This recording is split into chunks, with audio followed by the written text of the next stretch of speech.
the introduction there.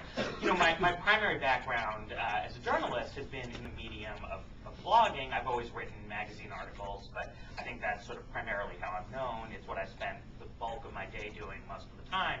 And of course, what you have there is a great deal of immediacy. I have an idea, I write something down, it's on the page, it's done. A book is not like that at all, obviously. And when I started working on this back in 2005, the sort of national mood was quite different from how it is now. The Republicans were perceived to be riding high. There was talk of possibly a perpetual realignment in favor of conservatism and the Republicans. But then, as now, and in some ways even more intensely then, there was a debate going on within progressive circles on, what's gone wrong, what have we done wrong here. And it seemed to me that, one key to this was, as a certain faction of people have been saying, a national security gap, a national security deficit. As Brian was saying, that, the return of national security issues after 9/11 transformed the American political landscape in a very profound way. And it didn't transform it in an unprecedented way. All through the latter decades of the Cold War, there had been a large Republican advantage on these national security issues. During the 1990s, a lot of Democrats, Bill Clinton had done well. There was a feeling that Democrats had sort of, learned how to play the political game better. But that was a time still when polls always showed that people trusted the Republicans more. It's just that people didn't really care about national security. Then it sort of came roaring back onto the stage, and there was trouble. But I found that the conventional prescription for how Democrats could do better in this time was to sort of move to the right, to say, well, you've got this dovish base, these people who, they're anti-war, they were voting for Howard Dean, and they've ruined everything. We need to get more serious, get the hawks in charge. And to me, that seemed wrong. And I know it seemed wrong to a lot of people who thought that the war in Iraq was a bad idea, thought that the people who voted to authorize it, who were most of the leading figures in the party, were wrong on the merits, and that maybe politically, part of the problem here was that you had things going badly awry over there. You had, a war launched for non-proliferation purposes where it turned out that the target country didn't have a nuclear weapons program. It turned out that Iran and North Korea were moving ahead faster because this action had been counterproductive. The actual military operation was totally going south. But it was difficult for the opposition to take advantage of the opportunity here when people did not have enough distance between what they were outlining and what the Republicans were putting forward.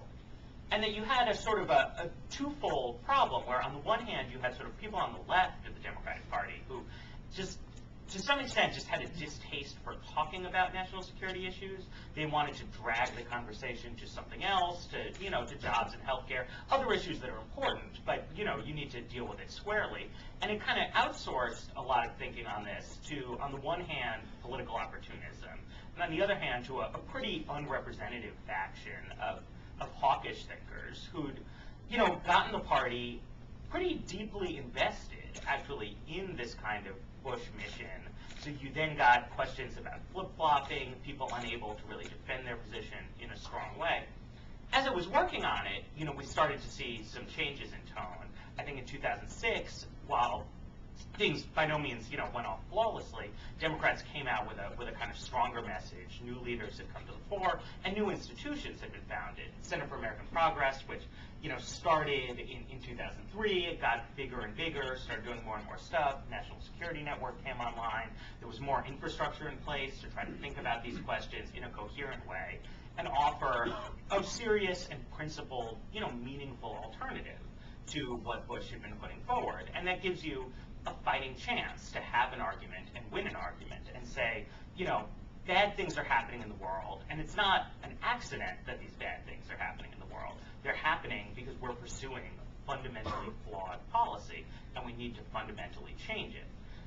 That's not, won everybody over, obviously. I think a lot of the same old people are still around. There's a lot of the same kind of doubts. A lot of people on the left still have I think, just a lack of fundamental interest in this. But at the same time, a lot of new things and new promises have come forward. And I think at its better moments, the primary campaign and other things that are happening, provide an opportunity to sort of try and clarify, what is the progressive movement in America going to stand for on security issues, sometimes we get into less enlightening things.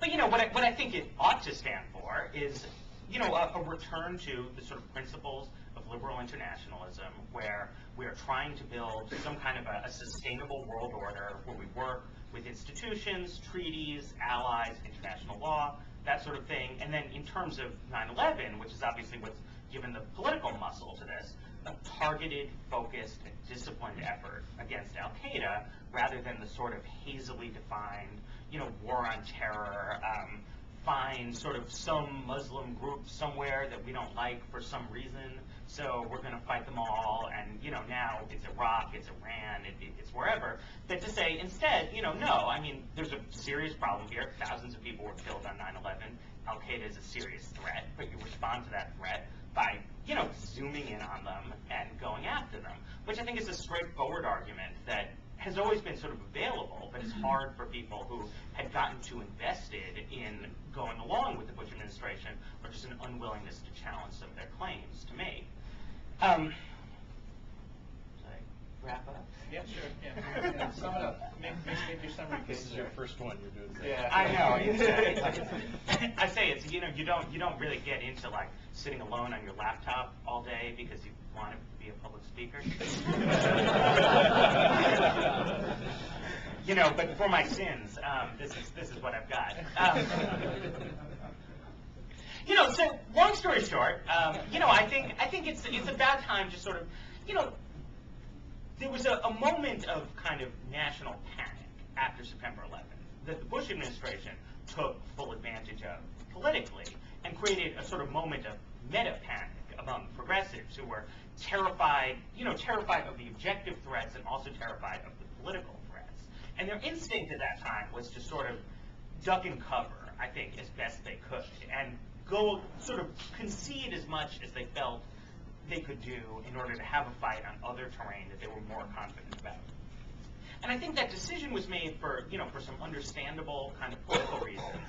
But it's turned out that the Bush administration's big ideas about responding to 9/11 were horribly wrong, terribly wrong-headed, and horrible things have happened in response. But to respond effectively from both a policy framework and a political framework, you need to ditch that sort of moment of panic, that moment of we need to go along, and say, no, we're going to pick some firmer ground. We're going to say that this strategy was wrong in high-level ways, not just ways of implementation, and we have, starkly different ideas that can actually resolve these problems. Thanks, Matt. Ren, I failed to mention you were, and many people know this, the National Security Advisor on the 2004 Kerry campaign, and of course that features prominently in certain chapters in Matt's book. Where do you agree